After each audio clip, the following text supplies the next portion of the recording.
बाहर का कचरा तो कोई भी साफ कर देगा, पर ये जो अंदर कचरा है इसको कौन साफ करेगा? कौन नगर पालिका ऐसी है दुनिया में जो अंदर के कचरे को साफ करेगी? कौन करेगा? कौन करेगा?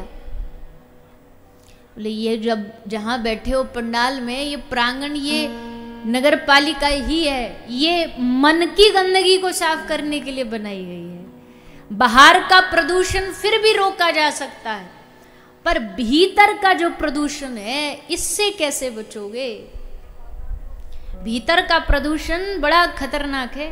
एसी में बैठे बैठे भी भीतर दूसरों के लिए गंदा भाव, गंदी भावना, ईर्ष्या, द्वेष, ये अंदर का जो प्रदूषण है इसको कौन सी मशीन साफ करेगी? कोई है क्या दुनिया में बनी है? बोले हाँ बनी है।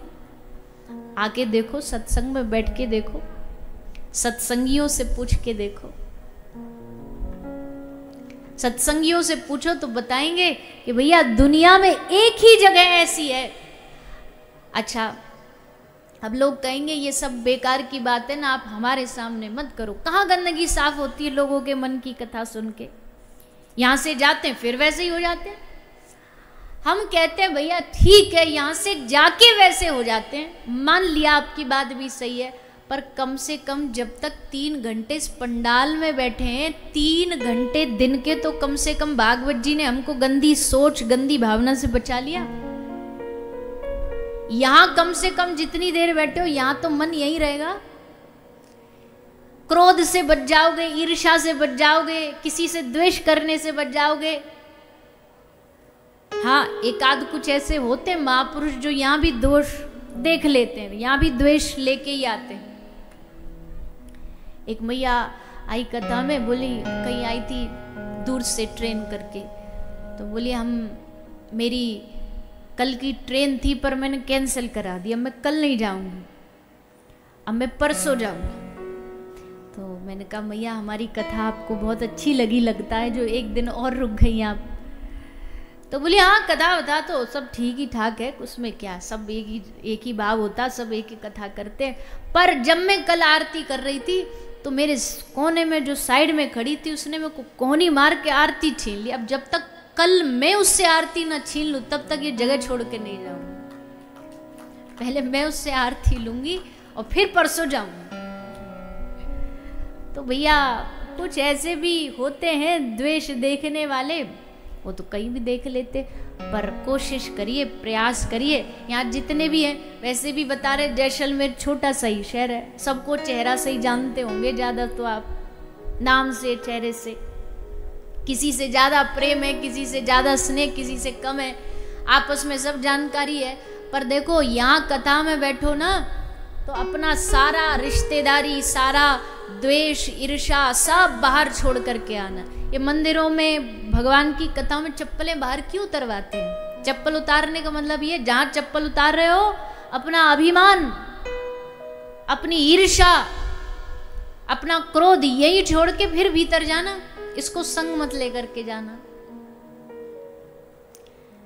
तो इसको यहां लेकर ना बैठे, यहां तो शुद्ध चित्त लेकर के हमारा मन ठाकुर जी की भक्ति में रम जाए, ये भाव लेके बैठो। मैं बार बार कहती हूँ, कथा का उद्देश्य कोई मुक्ति नहीं है, मोक्ष नहीं है, कोई स्वर्ग जाना नहीं है, कोई हम किसी लोक चले जाएं, वैकुंठ चले जाएं, ये सब कथा का उद्देश्य नहीं है। कथा का उद्देश्य बस इतना ही है कि ठाकुर जी से हमारा प्रेम हो जाए, ठाकुर जी से हमारा स्नेह हो जाए, हमारा लगाव हो जाए भगवान से। उनके बगैर हम रहे ना, हमारा संबंध बन जाए ठाकुर जी से। यही कथा का एकमात्र उद्देश्य है। और इस दुनिया में चाहे हमारे कितने बड़े से बड़े सगे संबंधी हों, रिश्तेदार हों, पर सबसे बड़ा संबंधी कौन है? हमारे जन्म मरण का सबका सच्चा संबंधी साथी कौन है? एकमात्र गिरधर, एकमात्र श्री ठाकुर जी। तो अब इस संबंध को याद दिलाना सत्संग का काम है। याद दिलाना भागवत जी का काम है। इसलिए तो जब जब हमें लगता है अरे भैया मन अब ज़्यादा माया में फंस गया, अब ज़्यादा संसार में फंस गया है, तो संत महापुरुष कहते चलो भगवान की कथा में बैठो। तुमको भगवान की कथा भगवान से प्यार न करा दे तो कहना, सुनो ज़्यादा से ज़्यादा। देखो 4 चीज बताई है शास्त्रों में, ये 4 चीजें बताती हैं आप इंसान कैसे हो। श्रुतेन, शीलेन, गुणेन और कर्मणा। जिसमें पहली चीज ही है श्रुतेन, सुनते क्या हो तुम, ये बताएगी कि तुम कैसे इंसान हो, क्या सुन रहे हो। बैठ करके भगवान की कथा सुन रहे हो, संसार की वार्ता सुन रहे हो, या किसी की बुराई बैठ के बड़े मजे से सुने जा रहे हो। आहा क्या मजा है, किसी की निंदा सुनने में कितना मजा आता है। शत्रु की, दुश्मन की बुराई सुनो तो एकदम हृदय को तृप्ति मिल जाती है। एक आध पॉइंट निकल भी गया हाथ से तो फिर से आएंगे लौट करके, बोले क्या कह रहे थे आप, दोबारा बोलना उनके बारे में। इतना मजा आता है। चाहे गंदी बातें सुन रहे हैं, चाहे किसी से झगड़ा हो रहा वो कान लगा के सुन रहे हैं। श्रुतेन, सुन क्या रहे हो, ये बहुत बहुत जीवन का सबसे महत्वपूर्ण अंग है। अब अच्छी चीजें सुनते नहीं, आजकल कहीं अच्छी चीजें सुनने को बताओ मिल कहां रही है। टीवी पर तो गंदगी, सोशल मीडिया पर तो उल्टे सीधे अपशब्द, उल्टी सीधी बातें, यही कान में जा रही हैं और यही जा करके हृदय को वैसे ही बना रही है।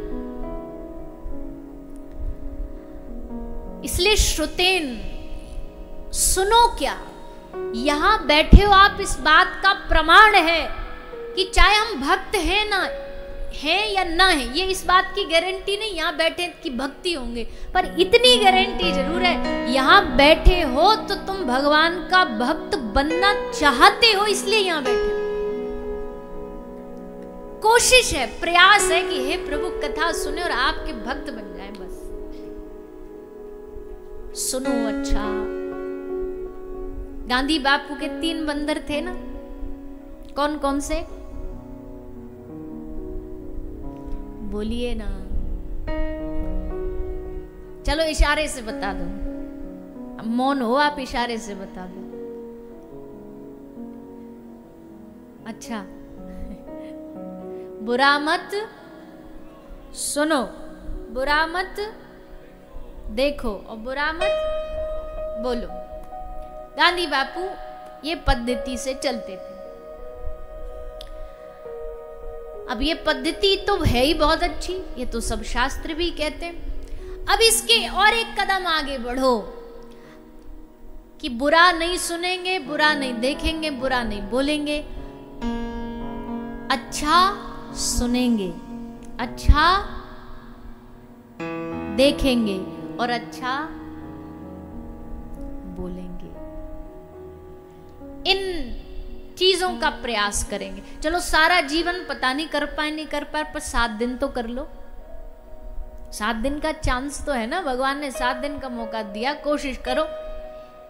कोई भी बुरी चीज सुनेंगे नहीं, अच्छी चीज सुनेंगे। यहाँ कथा सुन लो, यहाँ से घर जाके शायद ये उस पे भी आ रही होगी यूट्यूब वगैरह पे, फिर सुन लो, क्योंकि एक बार में थोड़ी ना हमारी बुद्धि में बात बैठती है। हमें अच्छी बातें तो कम से कम 50 बार बोलनी पड़ती है, बुरी बात एक बार में ही बैठ जाएगी।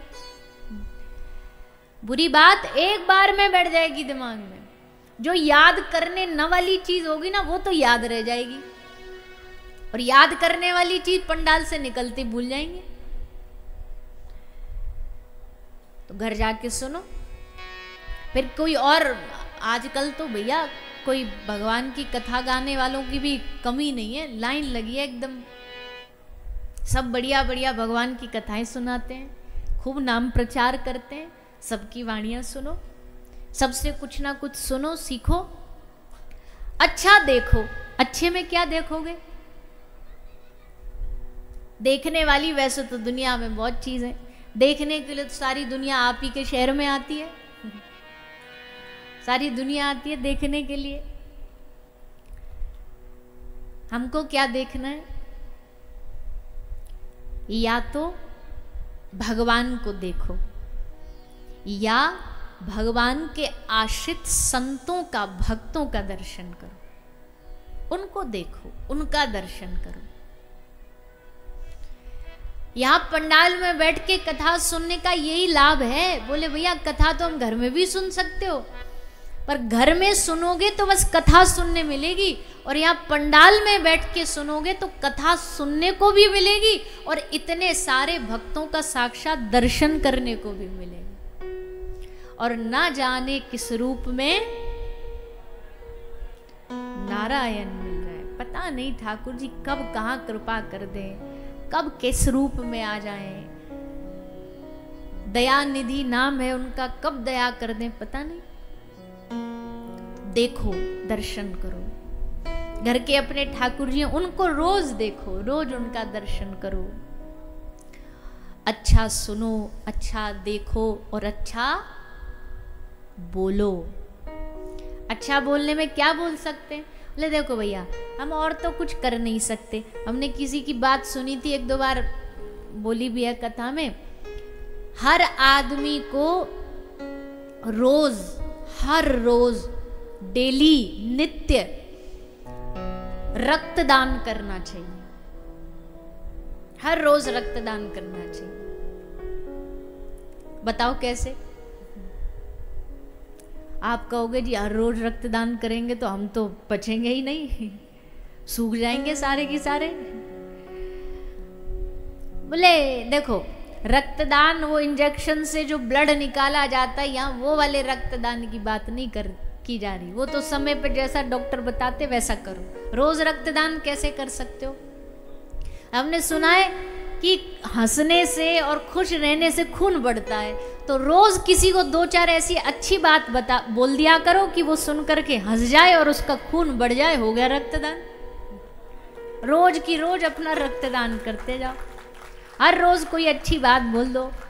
कोई बढ़िया लग रहा है, अरे भैया आज तो अरे माथे पे तिलक लगाए हो, वाह वाह वाह, बड़े सुंदर लग रहे हो। और हम क्या बोलेंगे उल्टा, माथे पे तिलक लगा के ये झूठ मूठ का नाटक करते रहते हैं, ये नौटंकी करते हैं, ये भक्त वक्त तो कुछ है नहीं, ये सब नाटक फैलाते हैं। हर चीज में बुराई ढूंढ लेते हैं हम, अच्छी में बुरी में। भगवान की कथा में बुराई ढूंढ लेंगे, कथा करने वालों में बुराई ढूंढ लेंगे, सब जगह बोलते घूमेंगे। दो अच्छी बात बोल दो, उसका रक्त बढ़ जाए और तुम्हारा रक्तदान हो जाए। अच्छा बोलो, किसी भी व्यक्ति को अच्छा सुनो, और अच्छा सुनने की श्रेणी में सबसे अच्छा सुनना क्या हो सकता है भैया? बोले भगवान की लीला सुनने से अच्छा और रस क्या हो सकता है? आज तक भगवान की लीलाएं गाते गाते गाते कभी भागवत जी पुरानी नहीं हुई, कभी पुरानी नहीं हुई, इसका रस कभी पुराना नहीं हुआ और हर रोज बढ़ ही रहा है। कथाएं भागवत कम नहीं हो रही, बढ़ ही रही हैं। अगर कथा करने वाले बढ़ रहे हैं तो कथा कराने वालों की भी कोई कमी नहीं है। ठाकुर जी सबको कहीं ना कहीं, सबको हर गांव हर शहर में सेट कर रखा है, तुमको यहाँ कथा करनी है, तुमको यहाँ करनी है।